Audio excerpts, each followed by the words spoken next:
مرد پر جو عورت کے حقوق ہیں، نبی علیہ السلام نے ارشاد فرمایا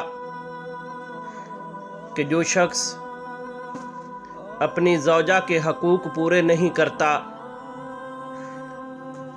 رزق ہونے کے باوجود بھی اس کا خیال نہیں کرتا، اس کی جائز ضروریات نہیں پوری کرتا، اس کے ساتھ بدتمیزی کرتا ہے، بد اخلاقی کرتا ہے، ظلم کرتا ہے، تو نبی علیہ السلام نے ارشاد فرمایا اللہ تعالیٰ فرشتوں کی ڈپٹی لگا دیتا ہے